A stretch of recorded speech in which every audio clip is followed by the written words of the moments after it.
I'm going to try to run through a quick lesson on Carol of the Bells here.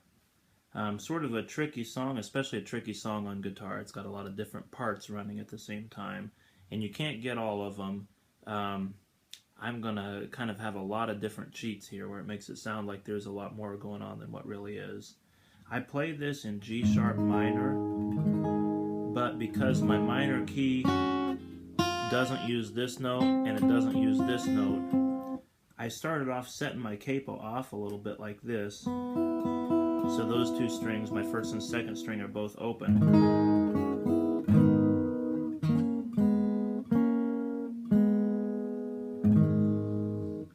And I'll make use of those, especially when I'm playing harmony parts. I'll make use of those open strings quite a bit. I found out I can also take my capo, and this seems just a little bit more secure to me. It doesn't feel like the capo is going to pop off. I turn it upside down. This is the back of the capo, but it covers up these three strings. So my first two are open. This one's also open. That's kind of irrelevant for this song.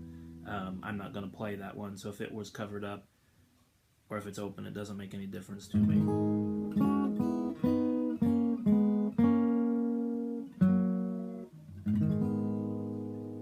So now I've got my open strings the way I want it.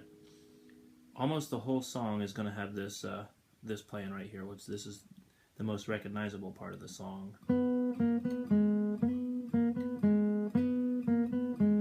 And I'm in the key of G. I'm on my G string, or sorry, G sharp, but I'm on my G string. There's 3, 2, 3, 1. That plays through a few times, probably 4 times.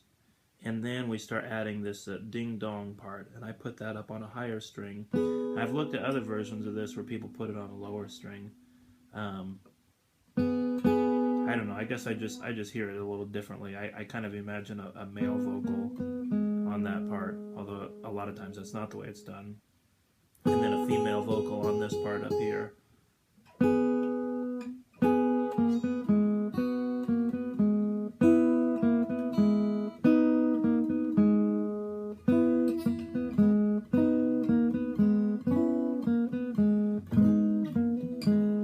So what that is, I've got this going the whole time, like I said. I start off, my harmony starts on that G sharp, then I get my minor 7. The next time I'm going to get my minor 6, which is just the open string. And then I put my pinky down for the 5th, which is like the standard part of that G chord.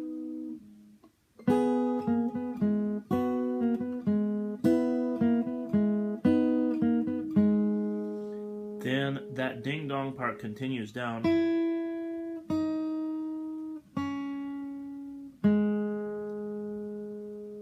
And I can't play that as an open string because I've got to be playing this stuff up here. So instead of an open string, I'm gonna play that last one like this. But in addition to that part dropping down, there's also going to be another ding-dong added on the top. So now I've got to play 3-note chords instead of 2 notes like I've been doing. This is like a D shape, like a A or a B flat shape. This is like a C.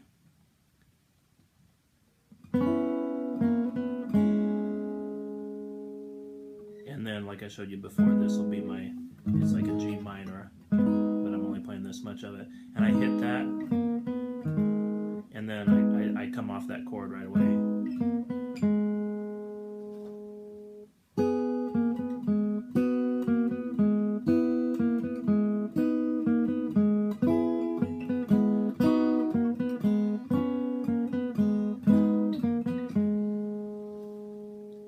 Before that second part comes in, I'm pinching with my fingers, and the whole rest of the song I'm just going to do with a flat pick, starting with when those 3-note chords come in.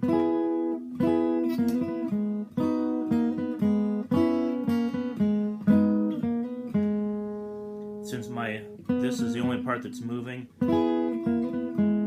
I hit the chord on the first beat, but after that, I'm just hitting that one string.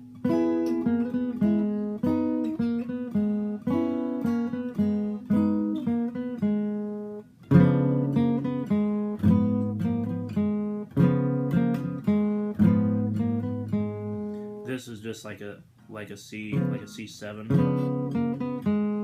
and then like a G.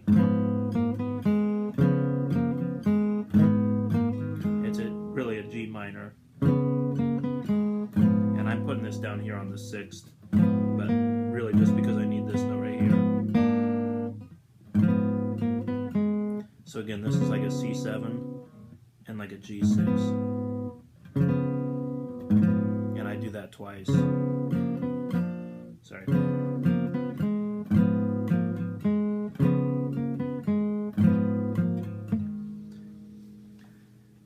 Next, my melody jumps up higher,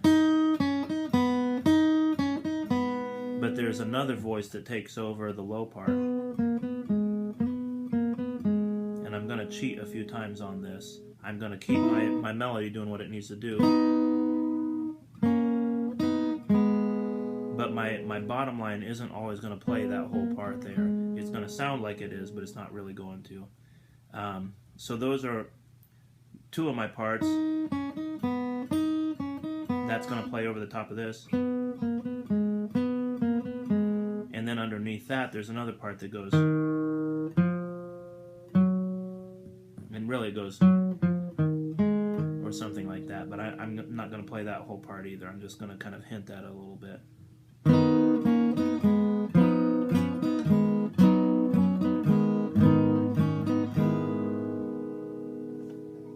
And so again, here's my basic motion. I'm starting off with just a G minor chord. There's a 3 and a 5, and there's another 5 down here. So just 2 fingers down. And then I switch to what looks more like a D7 shape, but I'm not playing that up there. Back to that G minor, and then just open.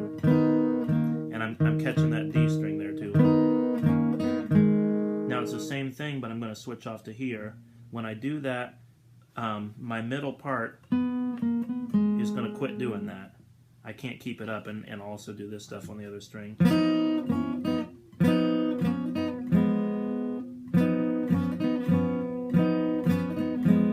And I pick it up at the end.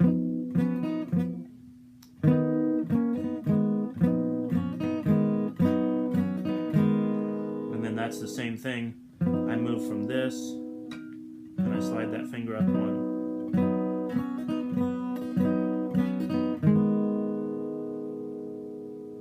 So one more time.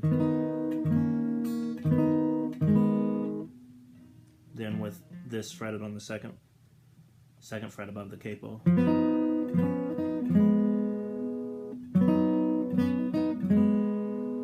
And then I do it one more time, but I just bring this down here.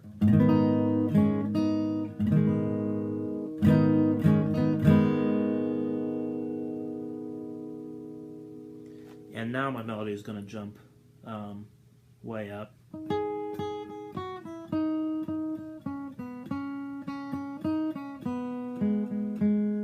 And I can get a harmony along with that, partly because of my open strings over here.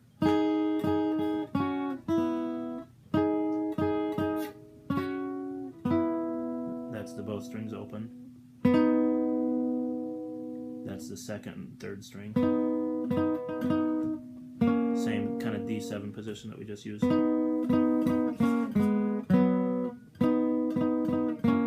Open.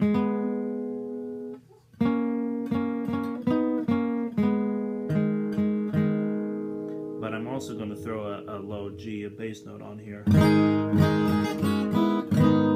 Pick it up and I'll catch it again when I need it.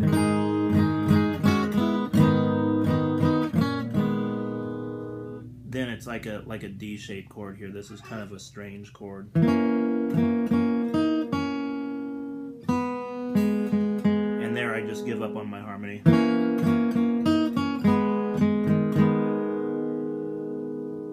Then I've got this little run which I basically do without any harmony. Basically, although sometimes I'll start with a chord with a D right here.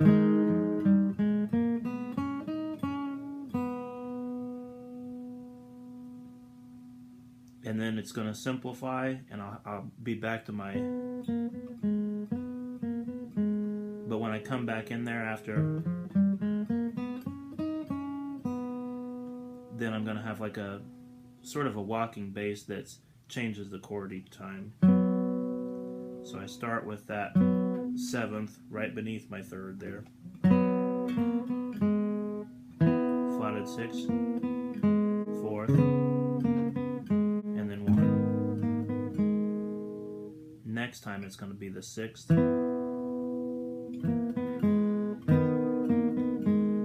6th, 5, 4. So just that bass part.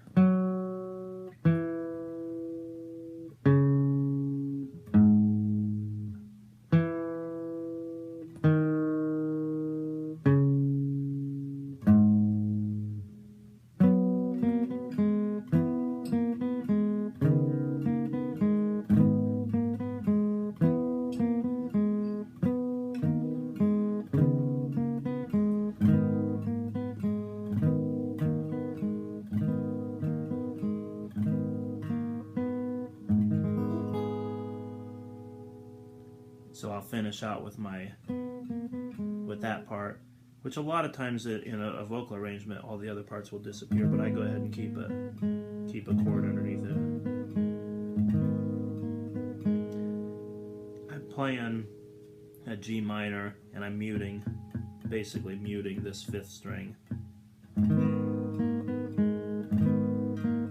So I've got 1,